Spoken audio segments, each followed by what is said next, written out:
Well, welcome into another episode of the Subscription Web Design Podcast. I am here with my friend, my coach, my mentor, Josh Hall. Josh, how you doing, my friend? The Yoda to your Luke Skywalker. It is an honor, man, to be on your show, Steve. I'm I just telling have you. to say up front, man, to see your journey progress and to see you grow as a web designer and now grow as the king of subscription web design and as a fellow webpreneur and a coach, it's really cool, man. So I'm super excited to talk shop with you here. Awesome. Well, no, I appreciate that. I mean, this is about you, so we won't belabor too much on me. But yeah, without your frankly coaxing and your just guidance and all of that, we wouldn't be here right now. So this has been really a fun journey for me. You've officially dubbed my new middle name of subscription that is at the bottom of every one of my emails that I send, Steve Subscription Shram. So what can I say? You even gave me a new title and everything. It's hard to argue with. That's awesome. I have found a sweet spot with coming up with names for other people, at least. I can't freaking name my stuff. I'm still trying to nail down the name of my newsletter, and I just can't. Yeah. But any other people, it's like every web designer. We can design somebody else's site and see what it needs, but our own sites, we have trouble with that, right? So, yeah. Absolutely. Oh, it's real hard. So yeah, I've had to hire other people just to work on mine because I'm not objective enough to do my own. So I know you've been there too. So yeah, this one we're going to talk about a really cool topic. We're going to talk about why web design now, and I feel like there are so many different places that we could go and that we could start with. So I think what we should do is I would like for you to just tell a little bit of your backstory, a little bit about your journey of like how you got into web design when you did. And then maybe we tie that in to begin answering the question, like, why is web design such a great career path and accessible career path for other people who are maybe trying to make a pivot or thinking about another kind of profession to go into? Yeah, it's really interesting now because it's very different getting into web design today than it was when I got into it, which was Mm. 2009, 2010. I used to be a cabinet maker for a tour bus customizing shop and a drummer for a rock band, kind of a weekend warrior for those who don't know. And then I got laid off from my cabinet making job. And since I was in the band world, I had always had an interest in art and design. So I just took a deep dive into Photoshop and I started learning Mm. design and just mainly graphic and print design. Then I started doing our t-shirts, our album artwork, and was really in that world. And then the light bulb moment for me came when we were playing at a festival and somebody asked us who did our CD artwork and our merch artwork. And I said, well, I did. And the inevitable light bulb moment was when they asked, how much would you charge to do ours? And I was like, oh my gosh, I can make money at something I actually enjoy doing. That's one reason it's great to get into web design or any creative endeavor now. But when you mix creativity and passion with business and money, that's also equally tricky, as I found out. But I started doing graphic design for bands, and then eventually I was helping out with a church. I was the drummer for a praise band at the time too, occasionally, and they found out I was doing design, and they say, "Hey, would you take over our website? No one's doing it." And I'm like, "Sure." I've never done a website before, but I'll give it a go. You're willing to pay me a Why little not? bit. And it was Dreamweaver days. It was end of 2009, 2010. And so they actually they paid for a community college class to learn Dreamweaver. And that's when I was like, oh, this is really cool. And then I ended up signing up for a program at my community college, which was for digital design and graphics. And so I was Mm. mainly learning print design and graphic design, taking night school classes, and just worked my way into doing web design. And as we all know, even back then, all roads led to websites because somebody would want to do Yeah. a business card, then a brochure, and they're like, oh, we eventually want people on our website. And it's 100 times that now. I mean, even back in 2010, a lot of people understood the value of their website, but nowadays that's the first focus. So that's how I Yeah. eventually just kind of got into web design. And then it took over from there. I became a freelance web designer and then built a 6-figure agency doing web design. Yeah. Oh man, that's so fun. And we talk a lot about this that those of us who are in the creative fields. It's like we naturally gravitate towards this. I don't like even me, like I have a lot fewer students at this point than you do. And I know we've both in the past had the realization that many of those who've come to us from sort of adjacent things. They were musicians in the past, or they did, you know, maybe they were painters or physical artists or something, or they had a proficiency for tech. And then, like you said, all roads lead to web design. It's like for some reason everybody finds this as like the almost like a beacon or a guiding light as a place to go from those other paths. I think that's because a website is a home. It really is. It's like your online Yeah. home. You can't put your home on Facebook or rented ground, or if you do, you best hope they don't shut your, you know, your water off or literally like take down your home. So, Yeah. and I know that's we know that, but a lot of clients are learning that still. A lot of people who aren't in the web design world are understanding now that their website is the only place that you can truly own. And now, if you're using Squarespace or Wix or something that is self-hosted, you still run into the same problem potentially. That's why you and I are WordPress users. It's open source, Yeah. meaning we own it. But I'm also a huge fan of Circle, which is a self-hosted platform, but I also trust them.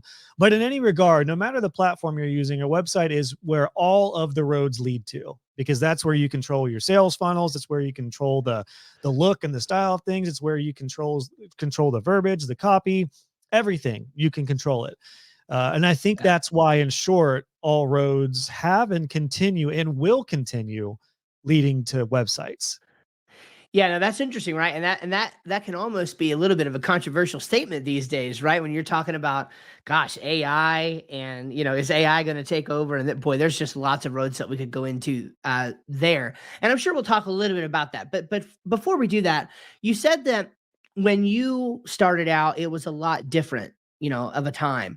What would you say are some of the things that make it a little bit different to get into today? So, and let me just say this: we both would agree that it's still worth it today.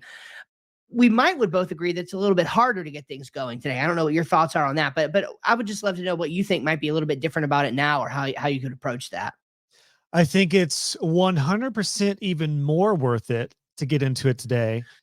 But because there are so many opportunities and so many things you can do, that also presents a whole slew of new challenges. I don't want to call Mm. them problems because it's not necessarily a problem, but it is a challenge. Meaning, when I got into websites in 2010, there wasn't, I don't even remember thinking about a phone, like responsive design. And Yeah, WordPress was in its infancy. The idea of like themes and page builders and different tools to use were there was very few to even think about. Even though it was difficult to do custom coding for me, it was relatively simple to get in the way of like, well, you do HTML and CSS and there's the site and that's it. It's up. yeah, Now, when people are getting into web design, they're like, okay, where do I buy my domain name? There's like 3,500 domain registers and hosting yeah, companies. What there's WordPress, there's Wix, there's Webflow, there's Squarespace, there's Duda, there's all these different builders. And then, oh, by the way, there's also themes and page builders that are a level back from WordPress. So I think there's just a lot more to decide on when it comes to mm, building your business. The reality is there's no right or wrong tool. And it's kind of interesting. And I don't know where you're at with your tool stack, Steve. I know you're a WordPress guy like myself, but again, I kind of branched out of just WordPress by using Circle for my community because I just freaking love Circle. It's so yeah, intuitive and so easy to run. I don't customize it like I do WordPress, but that showed me that there's just so many ways you can do something. It's not a right or wrong yeah, way, but the challenge that presents is that you do have to decide. And it's an important decision because when you build a web design business, your tool stack is a huge part of maintaining it and building it.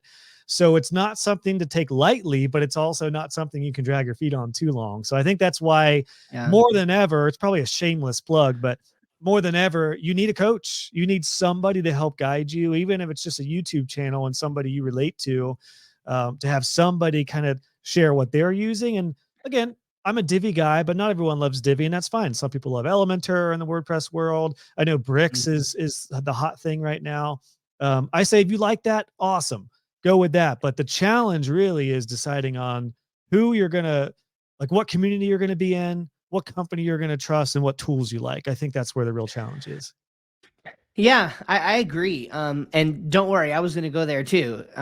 Because a lot of people who find me, we're having a lot of the same conversations over and over again about, well, what tool should I go with? Should I just heard of Duda the first time, like a couple months ago. I'm like, what is this thing? And so it's like almost every time I have an onboarding call, I hear about some new tool that's out there that people are creating content around and finding. And there's so much analysis paralysis and so many things that you do have to piece together, that I understand why people are looking for some of these all-in-one platforms like Squarespace and Wix and Duda and all of those. Let's be honest, going the WordPress route is a little bit harder, because there are things that you have to piece together. But of course, it's an entirely separate conversation. That's worth it as well because of not wanting to build your house on rented land. So I actually do want to sort of echo that sentiment of find a coach, find somebody who you know, like, or trust, spend some time with their content. Both me and Josh and others like us create tons of free content on the internet that you can get a really good sense of whether or not you think you would love to work with them. And yeah, find somebody who prescribes a path, I would say, and start by sticking to that path. I mean, so maybe you And find someone who. Oh, go ahead.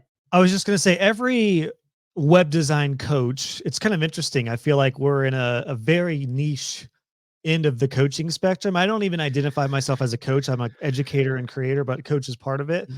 But what's interesting is we all have our own backgrounds, which usually come from a very different background into web design, like we talked about. But we've also Mhm. all run our businesses differently. So if somebody is really interested in just pure recurring income and not doing one off big projects, then your subscription stuff is definitely the way to go. Now, you and I also work very well together with our programs because I still teach a lot of the things that you don't get into and vice versa.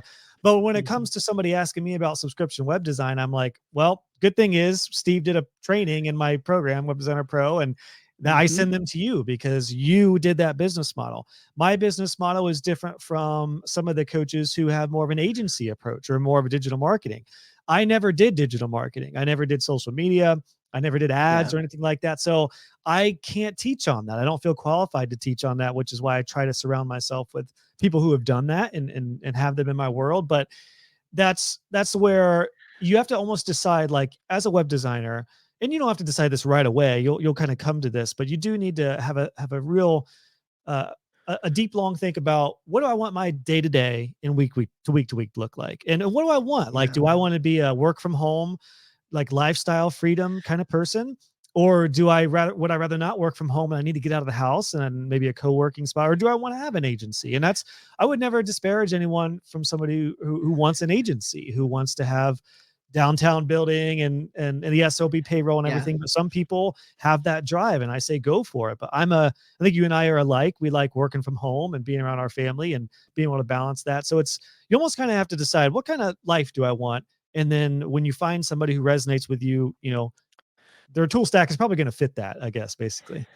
Yeah, that's true. I mean, you kind of hit the nail on the head there, right? We are nobody got into business to work another job for a boss that they hate and is critical, which is themselves, right? Nobody's like, we're all our biggest critic and we'll all work ourselves as hard as possible. And so there are some steps that you can take to make sure that you don't, just give yourself another job. You're actually starting a business. And I have to say, Josh, and feel free to comment on this. This is one of the things that I think draws people to you. I know it drew me. And that is that really you talk about designing your business around the lifestyle that you want, not starting a business first and then the lifestyle being a consequence of the kind of business you chose. Is that right? Exactly. And this really came to fruition for me when I changed my heading on my website to I help web designers build a business that gives you freedom and a lifestyle you love. That's the Yeah. result. And there's a little one-on-one with copy and messaging that I learned, which is if you can articulate who you serve and the result that they should get with what you provide. So the who, what, and how. Um, that's gold. It's a gold mine because I originally came up with that for my podcast because I really I really, as I looked through my journey, I was like, the whole reason I went full time in web design is because I just wanted complete freedom. And I wanted to be able to build a Mhm. life that was not capped financially and that I could really do whatever the heck I wanted. I could work when and where I wanted. And I was able to achieve that with web design.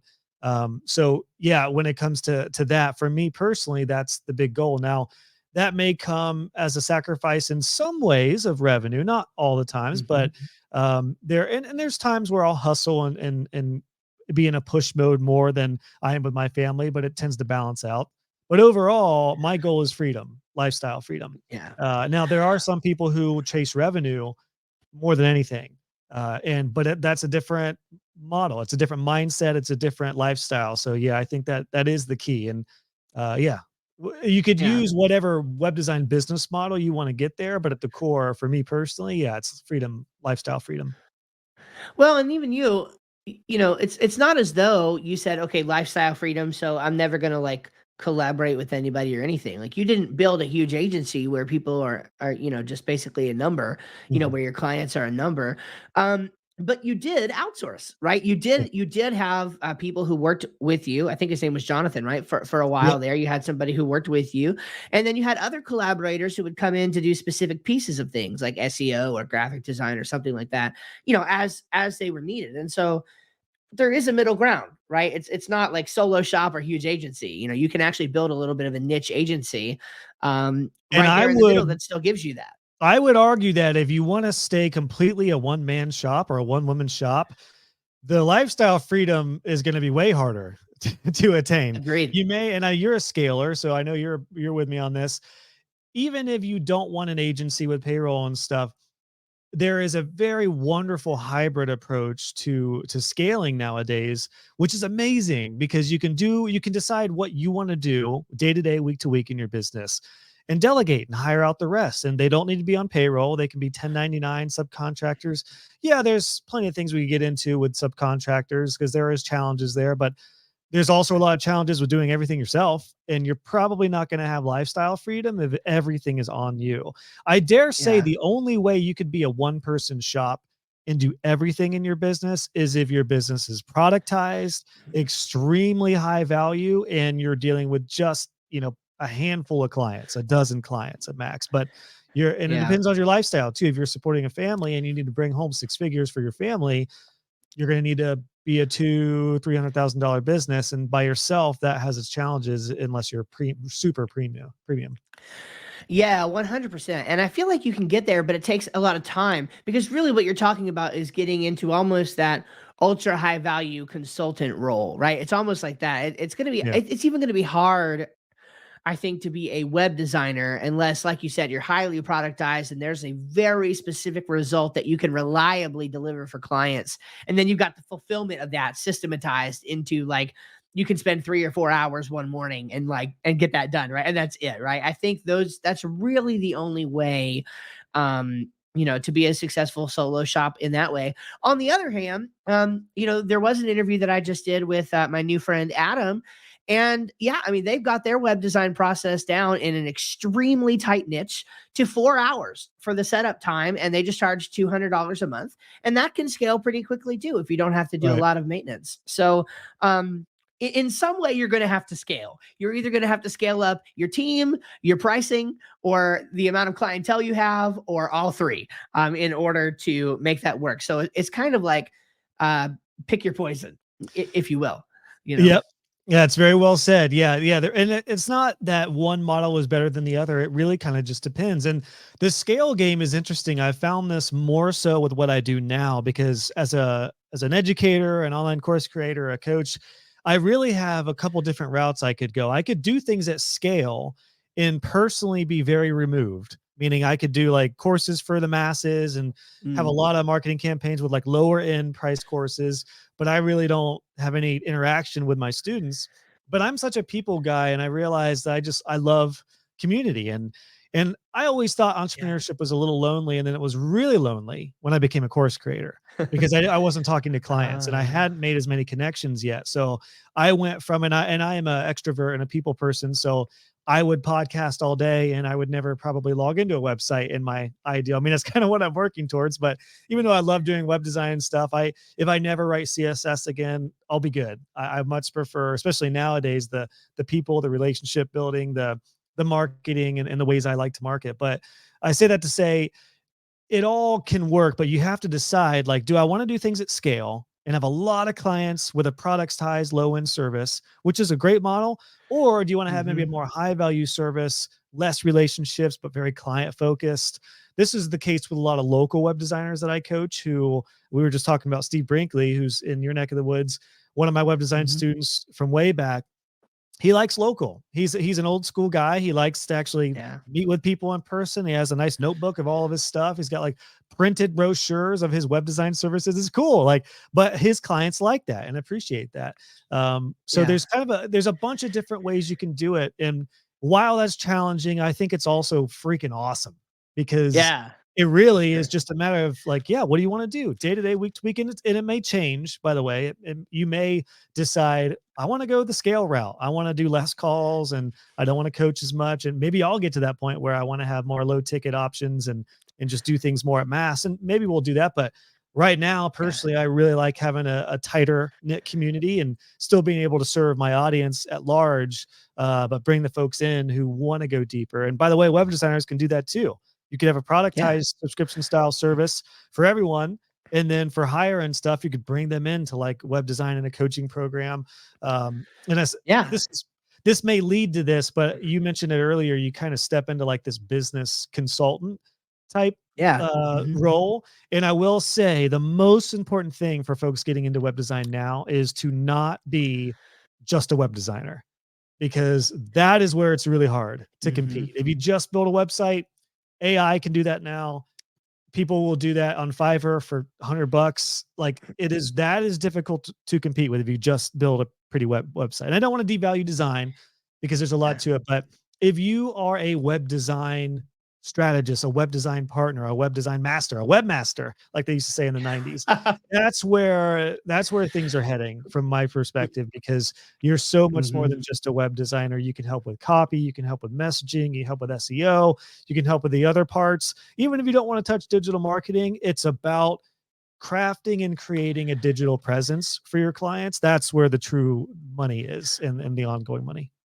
Right, right. Well, it's so you actually okay. So there's a couple different directions we could go. There's one thing I want to say, and then I want to kind of circle back around to this because you said something interesting. So first of all, I will have to report back on this because so in my I don't know if I've told you this. My audience knows, at least regular listeners, but I'm not sure if I've told you. In my agency, we're actually rebranding. So I we did are see going. that. Yeah, getting away from Did North you? Mac.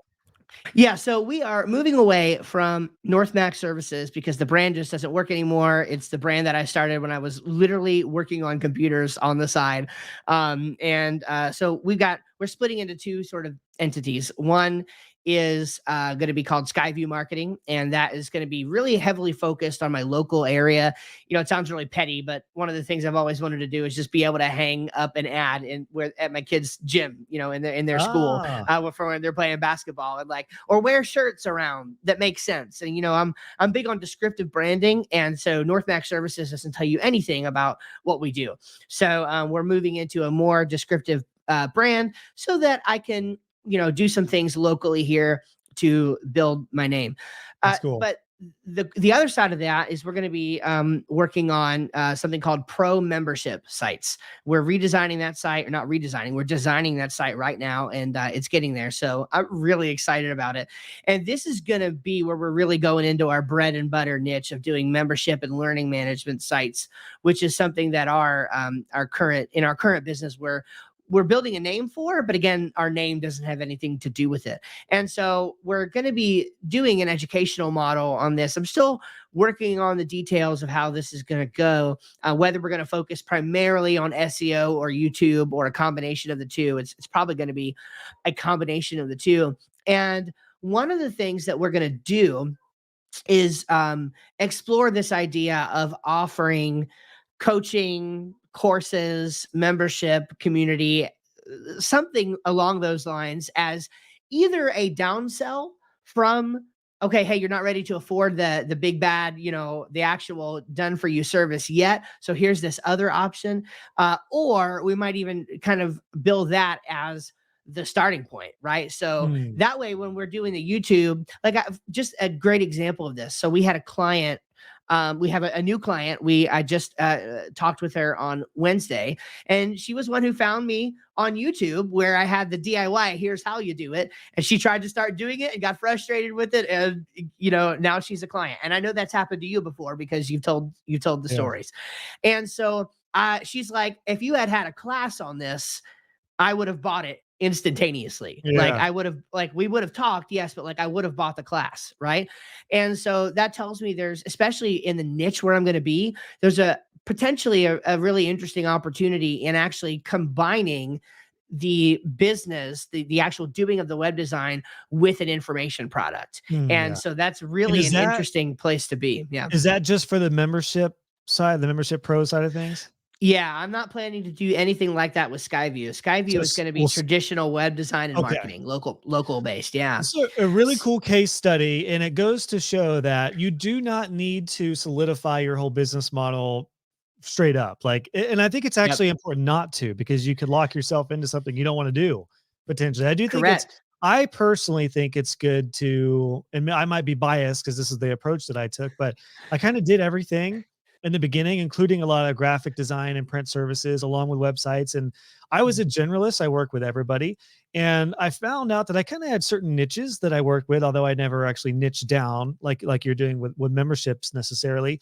But there is this nice approach to when you build your business, you really get a feel for, number one, what you enjoy doing. Number two, what you're really good at doing and what you're getting results for clients, like what you're actually Mhm. good at getting results for. And by golly, if you can niche that down and make it, if you can make it your whole business, awesome. But you could do what you're doing, Steve, and make it a different business or a wing.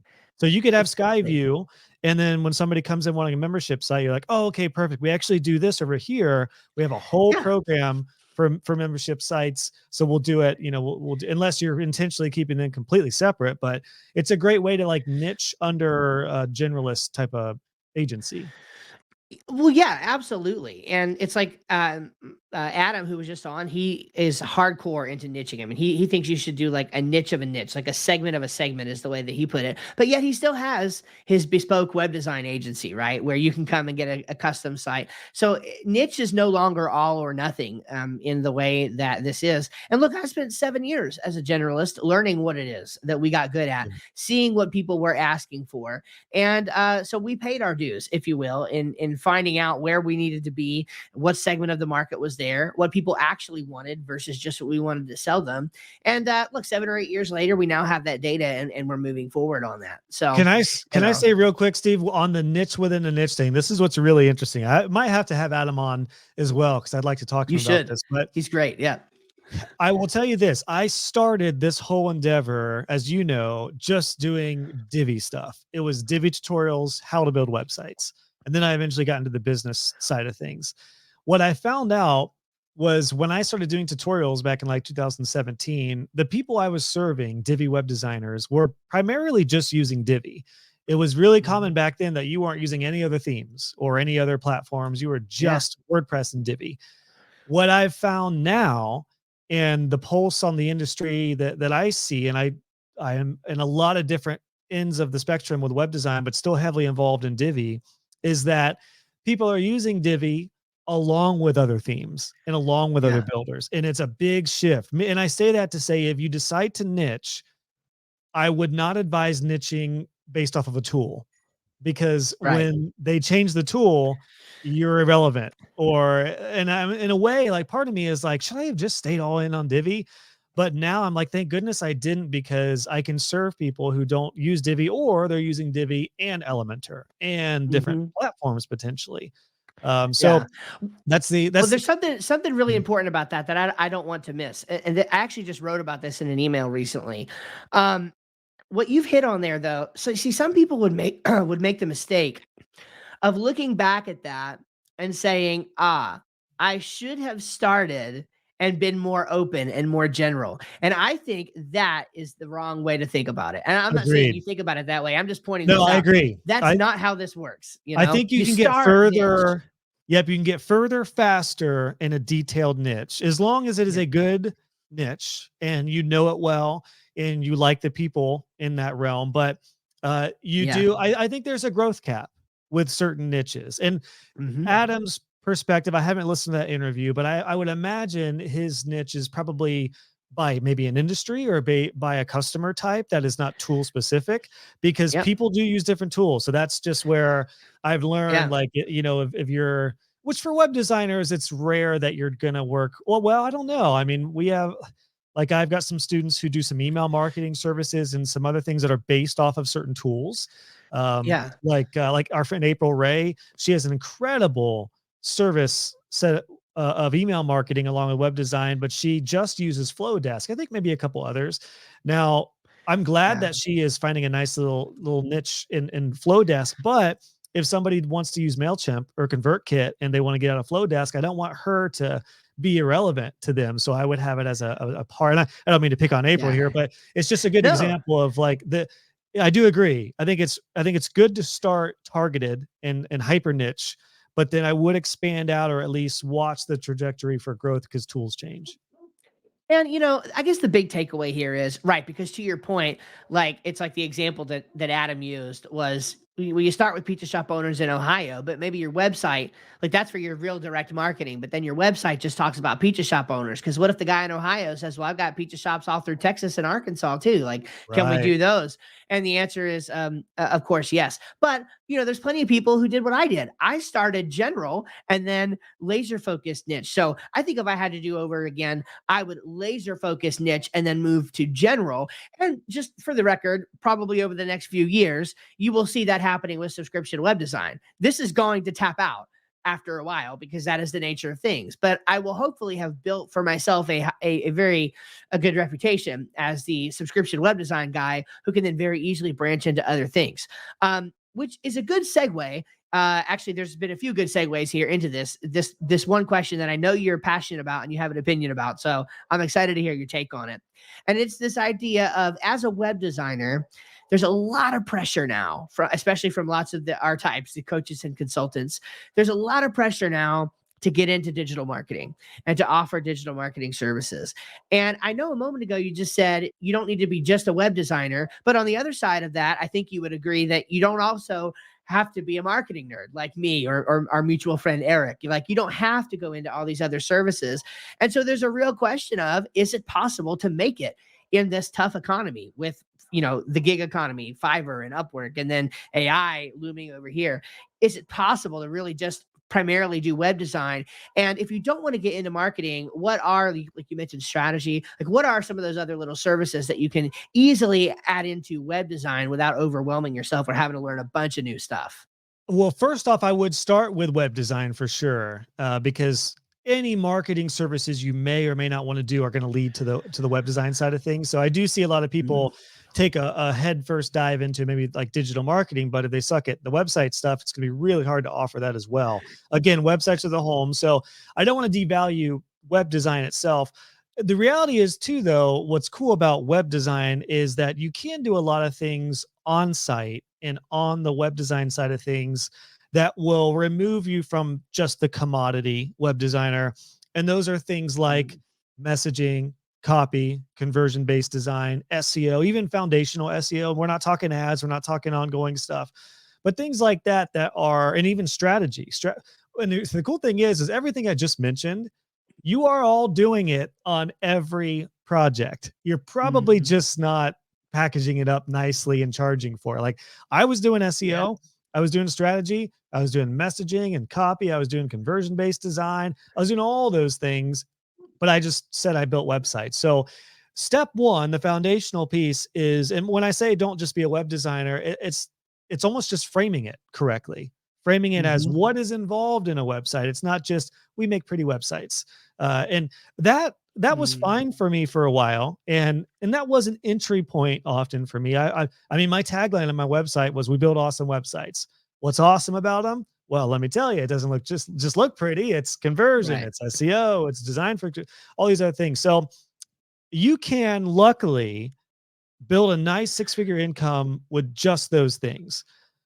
But I throw this in there because the reality is if you are not helping your clients grow their business, somebody else is going to fill that role.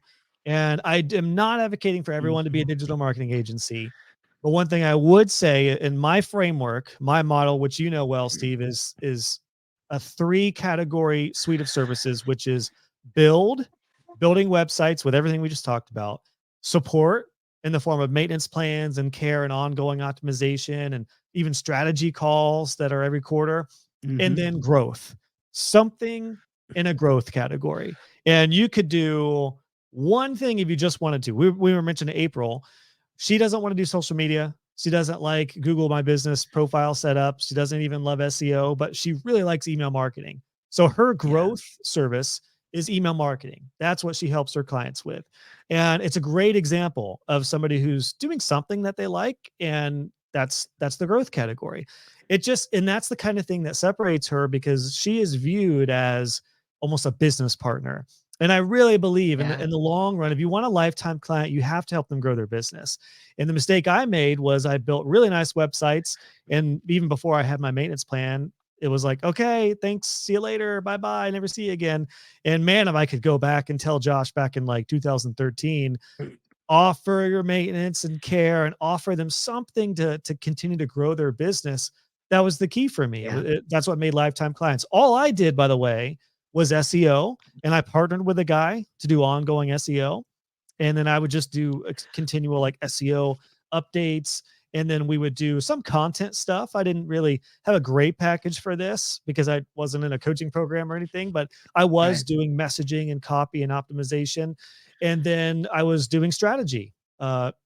Whether I knew it or not, I was circling around with clients, and we were looking at trends and looking at redesign for websites I'd done years ago. And it was more strategy based. So Yeah. something in a growth category, I think is really important. You can make it by just building websites, but I think the danger is leaving the business growth aspect to somebody else, because I'm telling you right now, a lot of clients are going to get somebody in to do the growth stuff, and that person is, or that agency is going to be like, well, we can take over your website too. Yep. And Yep. this happened to me many times, many Tale times. as old as time, my friend. That Yeah. happens. It big time happens. If you're not supporting your client long term with that stuff, whomever they bring in, because they eventually will, if their business is growing, they will pour more fuel on that fire with somebody, whether it's you or not. And this is where I think it's important that even if you're not doing all of the stuff, I think you should be willing to think of yourself like a general contractor and quarterback things, right? Um, our mutual friend Kevin is really good at like Facebook ads and Google ads and all of that. And so you need to be in front of your clients, whether it's through those strategy calls or whatever, to get a pulse for where they're at. And I've failed on this at times. Like I have gotten emails from 2 different clients now. It's only happened twice, so that's why I can remember it. But I've gotten calls or emails from 2 different clients now who said, yeah, this random dude off the internet emailed me and said they could do an SEO report and they could get me to page 1 on Google. And I did it. And here's what they said. Can you do this for me? Otherwise, I'll just have them do it. And I'm like, first of all, there's so many lessons there. We don't even have time to go down them all. Like you think The you're main bothering your lesson is email. the main lesson is back up your website and wait for them to come back if they leave. Yes, yes, yes. I mean, there's a lesson, there's a lesson. And guess what? Somebody is sliding into their inbox and you're too afraid to do it. And so if you would not be That's a afraid to good do it, point.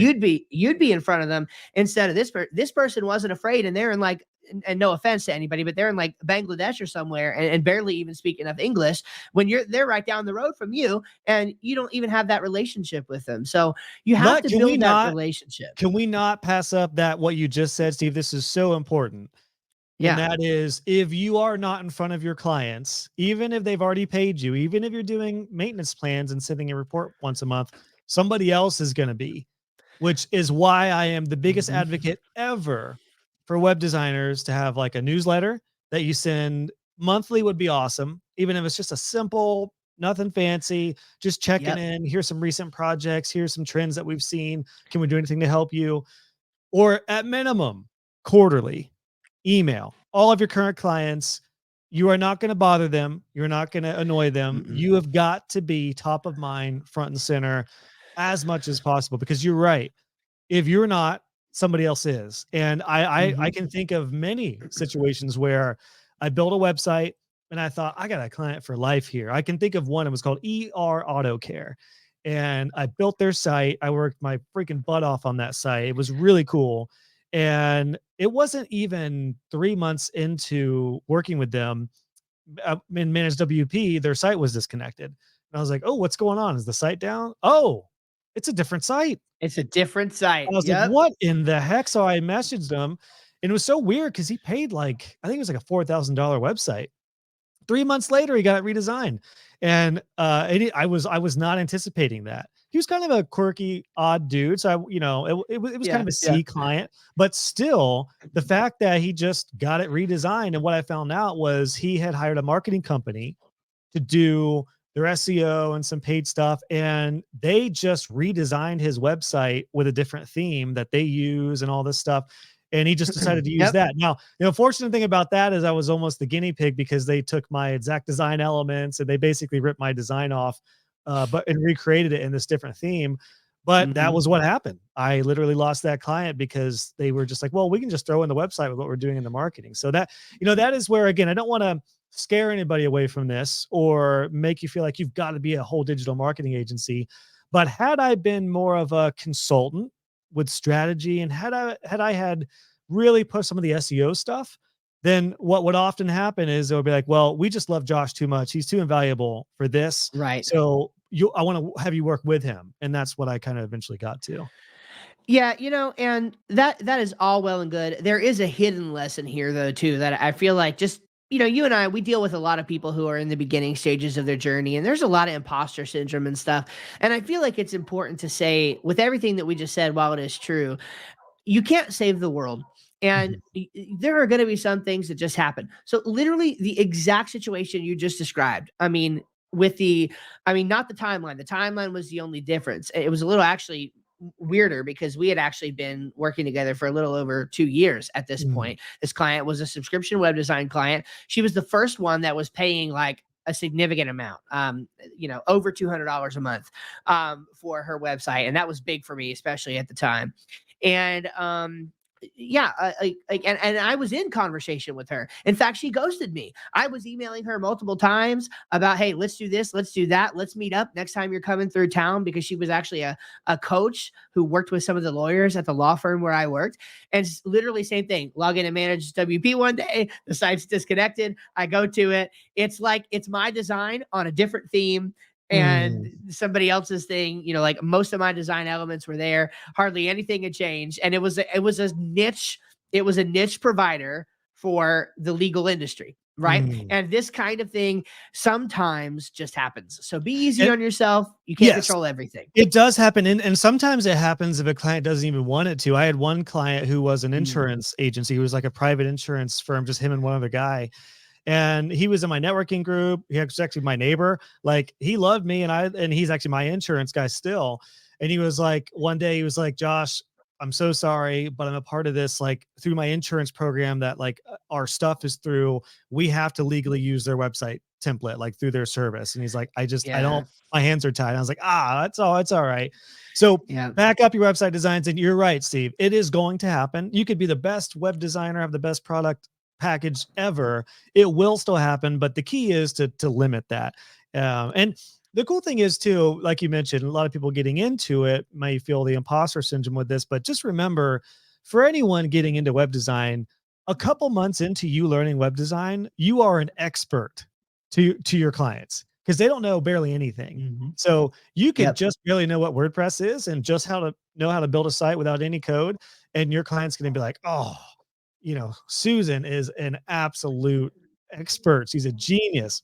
All Susan knows is WordPress and a little bit of Divi, for example. But Right. she's an expert Yeah. to her clients because they don't know anything about that. So that's Yep. the key. I mean, and it is a step at a time process. So a lot of this, we're talking about some things that are further along in the journey, but it's just kind of a heads up. And I like that we're focusing on the trends and why web design is really good today, because there is an amazing amount of opportunities, but you do need to, in my mind, you do need to be a little multifaceted, and you need to at least have the goal of being more than just a little web designer. And Yeah. I hate Yeah. that. I say that carefully because I don't want to devalue the art of web design, but you got to be more than, yeah, than just a web designer who can design something pretty. Well, and that's important to know, right? Because that actually is one of the biggest things that is different from when you started, for example, and even when I started to today. When we first started, we could just build the website, get in, get out, get done. Even though I've always wanted to build a relationship, and I know that you're an advocate for building the relationship as well. It used to be almost a luxury back then. Actually, it was a little more unheard of. Back then, you'd build a website and hand over the keys.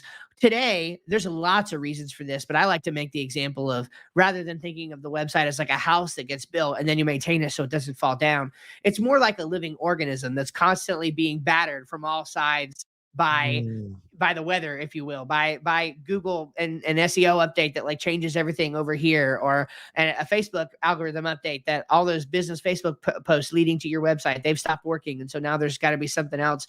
And your website is the home, like you said in the beginning. It's that central hub that interacts with all of those things. So if you don't have a trusted partner to work with over the long term to get those things done, then your clients are going to be up the creek without a paddle. And so it's even worse for them. So it's a good thing for them if you, getting into web design, actually shore up your processes and really have a good vision for where you want your client relationships to go And I would, into the future. one thing I learned that I really haven't talked about to this point, but this is really prompting me to maybe make this a solo podcast episode or a video.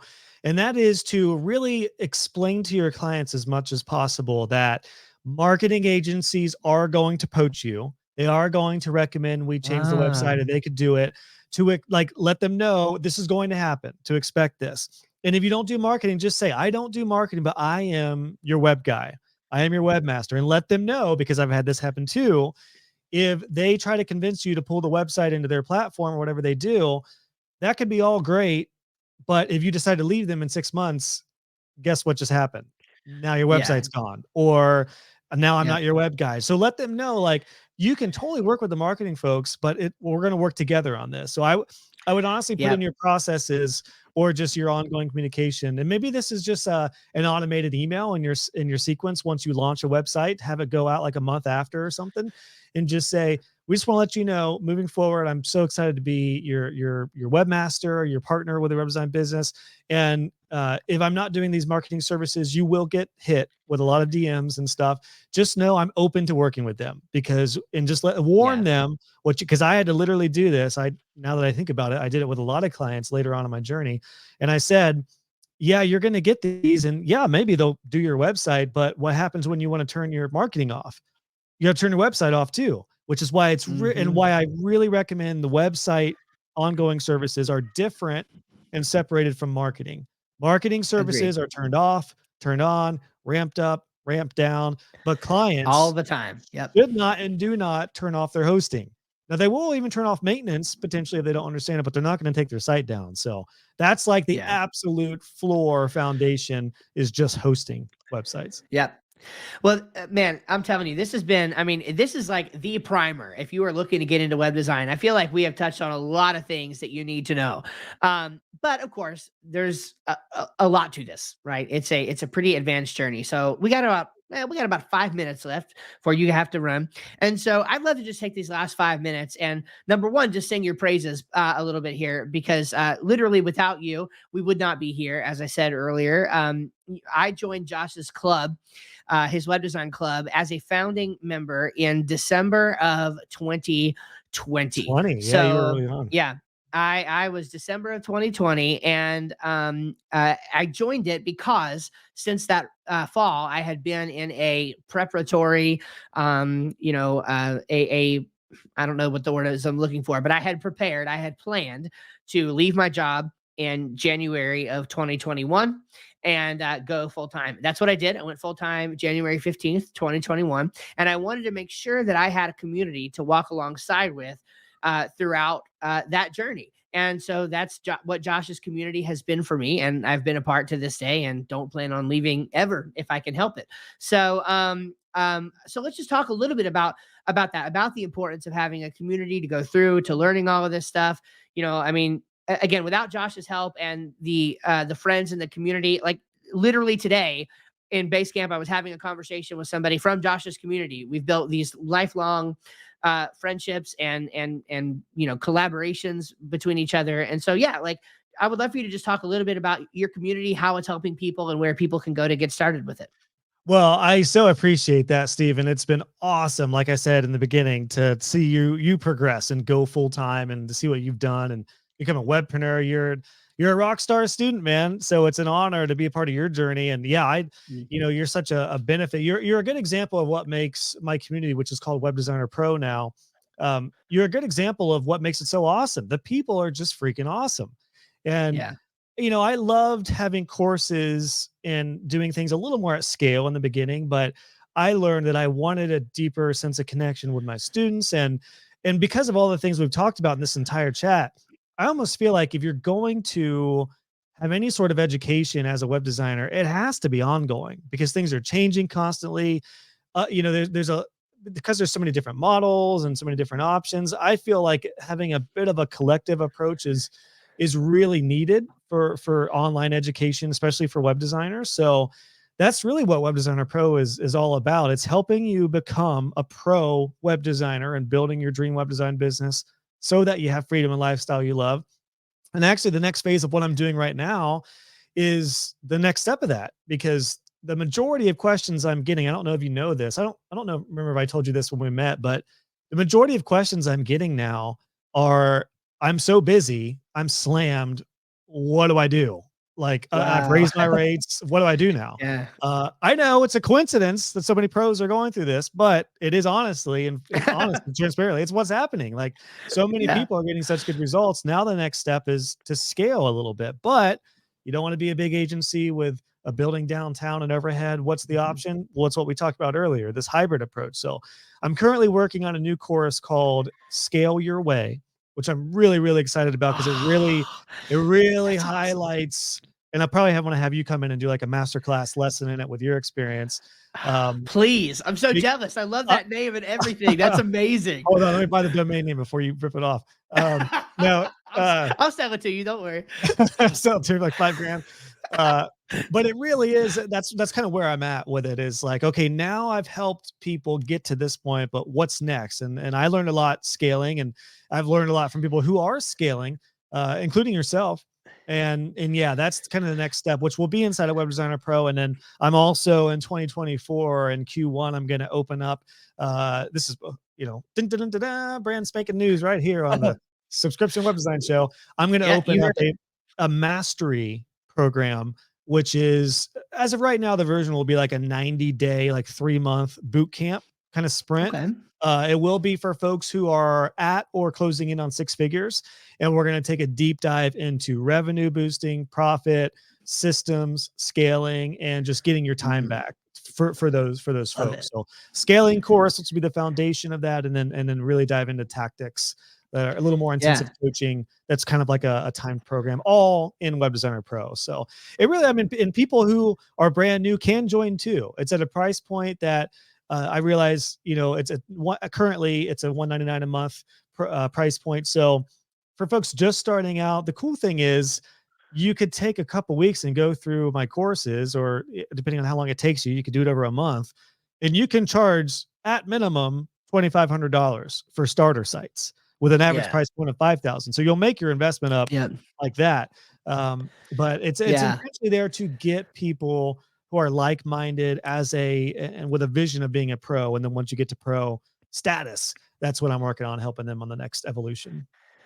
That's amazing. Well, look, I mean, and what I'm getting ready to say helps me too, but I'm going to say it in the context of what you've got going on because I think it's so important. You can't look at this stuff, coaching, whether it's Web Designer Pro, subscription web designer, whatever it is. You can't look at this stuff as a cost. It's not a cost if you do what we say to do. If you do what we say to do, it will not only be it's even hard to say it's an investment. It is an investment, but like literally the numbers are so stupid, and I'm just like, this is blunt, Steve. This is about as blunt as Steve will ever be. Okay. If you don't invest a little bit, there's literally no way to have an investment if you don't invest something into it, right? Like that's logical. Like your money can't grow at the bank unless you put it there. Mhm. Right. And so, Okay, Josh's program is $200 a month. Okay, great. Do you have any clue how much more than $200 you're going to make? If you know what, let me just real quick. I'm going to use an example of something totally unrelated to this. I'm a huge budgeting nerd, and I use this budgeting software called YNAB that I love. And there's all the time on their Facebook group people complaining about how much it costs, and it's like $9 a month. And I'm like, bro, I made the $9 a month. I saved like 15 times that the first month I used the thing. Like, you like pay for the thing, use the thing, and once you put it into practice, man, you will see results that are like that will skyrocket, and you'll never want to leave. And so that's why I'm a member of Josh's club to this day, and or the Web Designer Pro, and I don't plan to leave ever. So you can find that where webdesignerpro.com. Is that right? Yep. You can go to webdesignerpro.com, and that will point you over to where it's at on my site right now at joshhall.co. Joshhall.co is my site with podcasts, YouTube videos, everything's there. And then, yeah, currently webdesignerpro.com will point you over there to the landing page and give you all the details. But you're so right, man. I mean, I tried to make pro at a price point that is affordable for long term, because it's not like a 12-month program. It is, if it was a 12-month program, it would probably be like $1,000 a month. But I'm in the business of continuity, especially now, and lifetime clients. I want people, I mean, you've been there for over 3 years, almost 3 years, and you have no anticipation. So you are a prime example of why I try to keep it a reasonable price point, but also you can make a 6-figure business in a few months if you really want to do it with everything that's in pro. So I also wanted to be at a point where it's like, you understand the value and are at least pushed to do that. So pricing is tough, and their pricing is tough for websites too. That's a different combo, but yeah, I appreciate that, man. That's what it's all about. So anyway, yeah, I again appreciate your mindset on that, and I've learned that too. It's like you invest in. Do you want to invest in like a nice lamp for your house? Well, lamp's probably a bad thing, but I don't know. Whatever. People spend money on crazy stuff, but then if it's like, oh, it's a business investment, it's going to help me make hundreds of thousands of dollars. Ugh, Isn't I that don't strange? know. Isn't Yeah, that strange? We'll buy $200 worth of Starbucks. there it And I'm is. not picking on you if you like coffee. Not picking on you at all. I love Starbucks, but I will easily spend $100 a month on Starbucks, but then really mull over the decision to get $100 a month membership program or something like that. Bro, quit the Starbucks, go get the thing so that you can grow your business and afford a lot more Starbucks, right? Well Like, said. Grow your mic business in a drop. couple months, then you can buy all the Starbucks you want without even thinking about it. Exactly. It's Yeah. a great way to All right, end off, Josh, man. this has been such a pleasure, and thank you so much for coming on. And yeah, I'm stoked. This is great. So webdesignerpro.com, and then that'll take you to wherever all the whiz bang stuff, satellites, and all that. And yeah, it's been a great conversation. Appreciate you. Thank you, Steve. I appreciate it, man.